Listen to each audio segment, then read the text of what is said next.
So quite why the government's response is we're not going to even acknowledge this as a problem. It's criminal to me. It's absolutely criminal.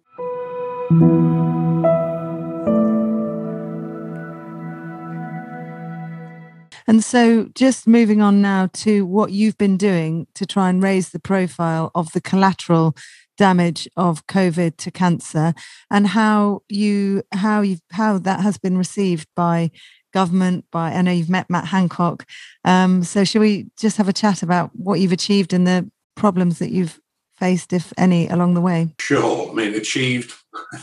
I guess we have achieved some things, but I'm a naturally impatient person, so perhaps not as much as I would have liked, as quickly as I would have liked. But I guess these things, there is a process. Following Kelly's death, I was asked if I would be interested in being a co-founder on the Catch Up with Cancer campaign.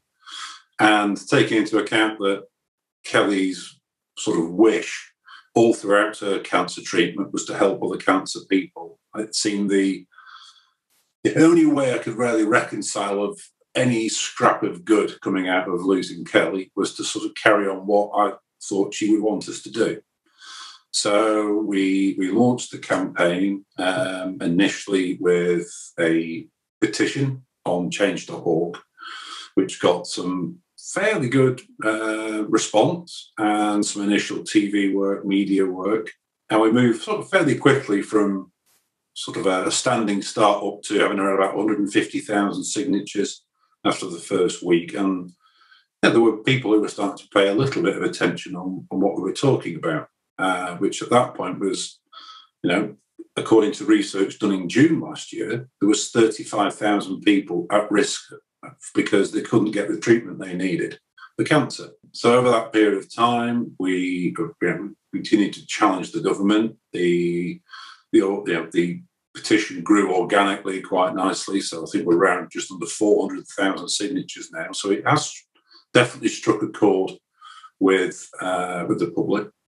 We also have got the attention of some of the chairs for the various APPGs on cancer, who were very early supporters. We've had a few celebrity supporters as well. And all that led to some pressure, I think, on Matt Hancock to meet with us in October, which we duly did. And I have to say that the outcome of that was disappointing, to put it mildly, in that we positioned all our data with Matt Hancock, and we also came up with points in terms of a recovery plan that would help to address the current situation. We had a commitment from him that he would look into what we shared with him, and the output of that was effectively nothing. Absolutely nothing was done. So the government would argue and frequently tell me when I write about this that they are up to speed with cancer referrals now, and the 62-week wait is being met. So what's your response to that? My response to that is they are probably correct. But unfortunately, it doesn't take a genius statistician to work out that there's a fundamental flaw in the government's argument. If your capacity is, say, for example, to see 10,000 patients a week, and that's what you're seeing, what about the hundreds of thousands of patients who haven't been seen yet?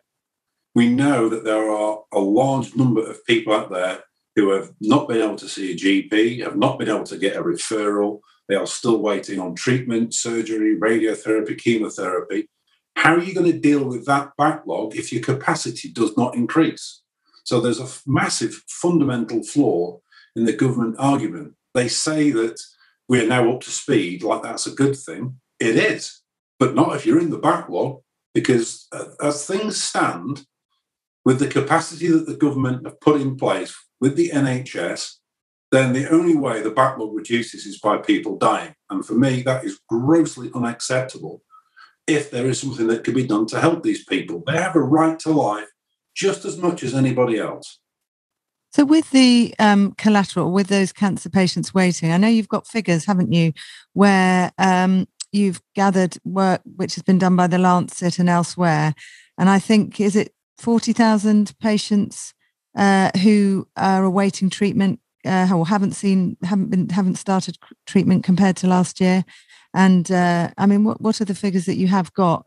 What is the backlog? Because it presumably includes people who haven't been diagnosed and are walking around with cancer they don't know about because they haven't been screened, and also people that have not been able to get to screening. The figures, Lucy, are fairly shocking, whichever ones you look at.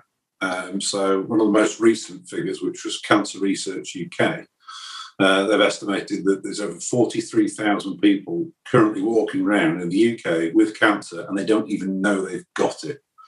Now, I think that is because patients are still finding it incredibly difficult to see a GP face-to-face. Too often we're hearing of somebody trying to get in touch with the GP and they get a telephone consultation or maybe a Zoom meeting. I cannot, for the life of me, understand how you can do a diagnosis on that basis. No, I've had one of those myself.